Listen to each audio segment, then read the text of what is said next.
right? Ty Pinkins, candidate for Mississippi Secretary of State as a Democrat. Ty, you there, sir? I'm here. How are you today, Gerard? I am doing fantastic. Glad we got that all worked out, and welcome to the program. So you're running for Secretary of State. You came into this campaign as a result of Shuwaski Young's health concerns, who had to drop out of the race as a result. What I guess compelled you to suit up and run for this particular office? Well, first of all, thank you for inviting me on your show. I really appreciate you sharing your time with me. Yeah. And one of the things that compelled me to run for office in general is my willingness and desire to serve Mississippians. I've served in the military for 21 years, 3 combat tours, over 36 months at war, and I wanted to continue that service. Previously, I was running for another race. However, when my good friend Shuwaski Young had to leave this race for health reasons, my inclination was to view it as Mississippians deserve to have a choice on the ballot this November. And this race, this position specifically, the Secretary of State's race, is too important to not give Mississippians a choice when they go to the polls this year. Of course, the issues that the Secretary of State addresses are important to me, and I know important to other Mississippians, particularly as it relates to being the chief elections officer of the state. Gotcha. So what do you see currently at the Secretary of State's office in the operations, the administration of the office, that you would like to change? What's your vision for the office if you should be elected as the Mississippi Secretary of State? Yeah, there are, as Secretary of State, there are a diverse range of responsibilities, such as overseeing charities and nonprofits, ensuring their proper functioning, and investigating suspicions of charitable fraud. That's one of the responsibilities. But also, the Secretary of State has to cultivate relationships with industry and business leaders to promote economic growth across our state. And I'm talking about from as far north as DeSoto County, down south to Harrison County on the coast, or out west in Issaquah County all the way over to Clark County, making sure that we're promoting and developing economic growth across the state. But I think perhaps above all of these, the most crucial duty is serving as the state's chief elections officer, which I think entails, 1, safeguarding the integrity of our voting process, and 2, ensuring every eligible Mississippian has unfettered access to the ballot. And with regard to voting access, that's what I want to focus on as the next Secretary of State, because I think right now we are falling short in our responsibility in making sure that every Mississippian has access to the ballot box. Gotcha. Are there any specific changes you'd like to see occur in the elections process in Mississippi? I know that would have to come from the legislature, but anything in particular that you would advocate for? Yeah. Even though the Secretary of State, he's not a state senator, he's not a state representative. However, so that means that he doesn't get to vote on legislation. However, he can make recommendations. Again, he's the chief elections officer in the state. And so several things that I'd like to focus on trying to implement in our state: online voter registration, same-day voter registration, of course, reinstituting the ballot initiative, and supporting and overturning Mississippi's felony disenfranchisement law. Online voter registration first. By implementing this, what we can simplify the voter registration process for a broader range of Mississippians, streamlining that process of registration to increase participation and ensure more Mississippians' voices are heard in our democracy. And I think same-day voter registration is extremely important to implement also, because we have other states all around us that have implemented this and increased voter participation and voter turnout. By allowing Mississippians to register and vote on the same day, not only do we remove barriers to participation, but also offer flexibility for those facing last-minute changes in their address. They may have missed putting a middle initial on their voter registration. we give them the opportunity to fix those things right when they come into the poll place without turning them around and telling them that you don't get to participate in our democratic process. Of course, reinstituting the ballot initiative, we know that we've been struggling to get that issue fixed for the past few years, when I think it's not that difficult. I really don't. It's a matter of fixing two words, 5 and 4. It's based off of our previous 5 congressional district setup, and now we have 4. Go in, figure out how to change 5 to 4 so that Mississippians can again have the opportunity to place issues that are important to them directly on the ballot.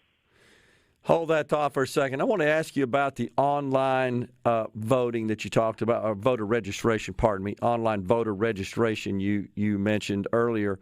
So, Ty, how would that work with respect to capturing a voter applicant's signature for signature verification when they vote, if they do so via mail, or even when they vote in person absentee? How would you handle that? Well, there are several ways that we can take care of the security aspect of it. Think about it. People provide their information online when they're signing up for a credit card. They get authenticated. When they're dealing with federal government agencies, state government agencies, such as the Social Security Administration, they figure out a way to become authenticated when they participate in these portals. When signing up when doing online voter registration, that's no different. We have the tools, the resources, the technological resources to make sure that people have a way, or we have a way of authenticating people. Maybe we can do what the DOD uses. Military IDs are used to authenticate people online. We have Mississippi driver's licenses in this state. We have all types of government IDs in the state where we can use to authenticate people. Okay, so and the bottom line is several other states have already implemented this. So the assertion by some that people not being able to, or us not being able to authenticate people to make sure who they say they are, I don't think it's a strong argument, because we have so many other states that have already implemented online voter registration. Right. All right. So with respect to the ballot initiative process, you mentioned that we just changed the number 5 to the number 4 to align with the number of congressional districts in the state. Do you think that's a better approach than just using some sort of language that doesn't specify the number of districts at any point in time, but allows the language to survive and to apply in any scenario? I mean, we may get reduced to 3. We may get increased to 5. That is an absolutely wonderful question. It's a great question. I think we need to make it work in a way that's uncumbersome to Mississippi voters. We don't want to put them back in the same situation that they are in now, where they don't have that access to the ballot initiative. I tell you what, Ty, we're out of time right now, but if you'll stay with us because we got you late, come back and talk to us on the other side of the break for 3 or 4 minutes so we get you the full segment. So just stick there. Okay. We'll come right back. Everyone, it's middays. We're visiting with Ty Pinkins, candidate for Mississippi Secretary of State. Okay, so Ty, we've talked about elections, and you've shared your thoughts on that and some ideas on voting. You've talked about and how that process could change in Mississippi. You want to change the law so that convicted felons would be allowed to vote. I believe that accurately represents your position on that. Is that right, Ty? Well, I think when we take a look at convicted felons, what we have to do is think about rehabilitation. That's what the punishments are, whether you commit a civil crime or a criminal crime. The government or our state, they are in the business of rehabilitating people, whether that means you pay a fine or whether that means you spend years in prison. The rehabilitative process. Now, when these people are released from prison, we want to send them back into the community to be productive citizens, productive members of the community. Yeah. And I that once you serve the time or pay that fine for the crime that you have done, and our legal system, our judicial system says you have done what you're supposed to do, then I think you should have access to the right to vote, which I think is one of the most fundamental rights we have, especially as community members. Okay. Gotcha.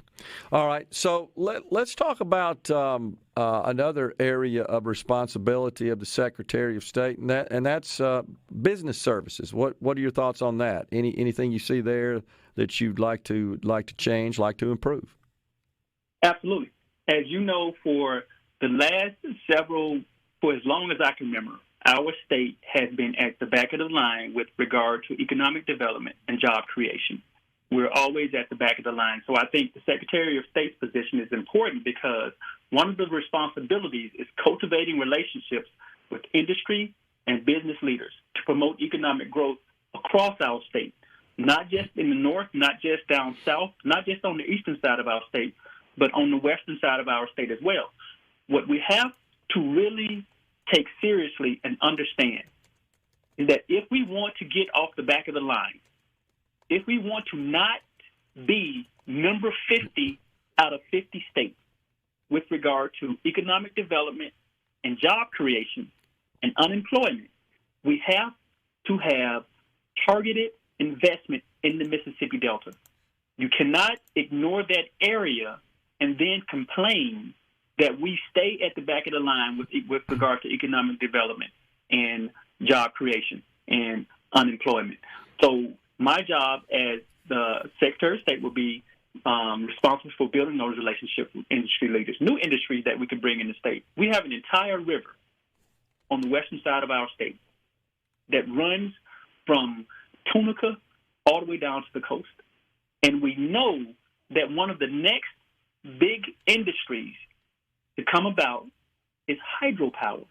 Why are we not using that river to create jobs on the western side of our state, in the poorest area of our state, that would help pull us from the back of the line to the middle of the pack?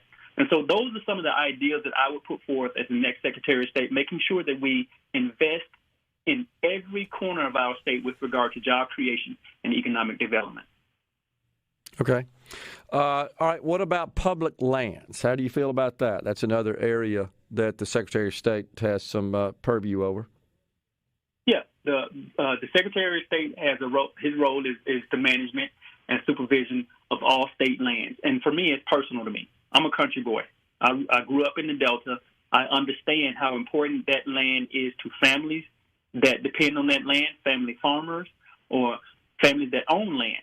So I want to make sure that we protect it and make sure that it's there for our children and our grandchildren in the future. Okay. Have you been keeping up with the situation on the Gulf Coast with respect to some of the public lands down there that's been somewhat controversial? No, I'm not fully aware of the issue that's going on down there, and that's why I'm going down there in the near future. Okay, no problem. Another question, just back to elections, which is, of course, a major area of responsibility of Secretary of State.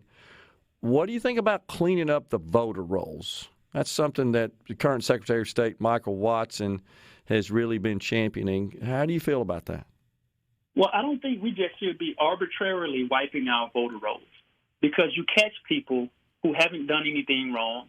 You catch people who actually intend to vote.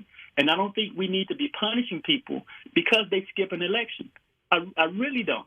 I think instead we need to make sure that we make access to the ballot available to as many eligible Mississippians as we can, not come up with these tricks and these gimmicks to wipe people off the rolls in order to make it easier for the left or the right, or Democrats or Republicans. We need to serve Mississippians and make sure that we're not creating a cumbersome situation for them by saying we're going to arbitrarily just wipe these people off simply because they didn't vote in one election, one presidential election or two presidential elections. We don't understand why they didn't vote.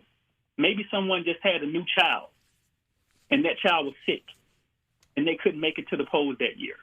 Maybe someone lost their home and they were dealing with a stressful situation and they couldn't make it to the polls that year. Maybe someone was dealing with some other situation that prevented them from getting to the polls. As leaders, I don't believe we should just arbitrarily be wiping people off the rolls. We should be inviting eligible Mississippians to participate in our democratic process. That makes us stronger. Gotcha. All right, Ty, we appreciate you joining us today, and good luck on the campaign.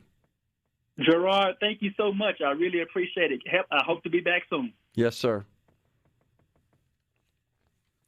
All right, that's Ty Pinkins, candidate for Mississippi's Secretary of State, and we appreciate him joining us and sharing his views and thoughts about voting in Mississippi.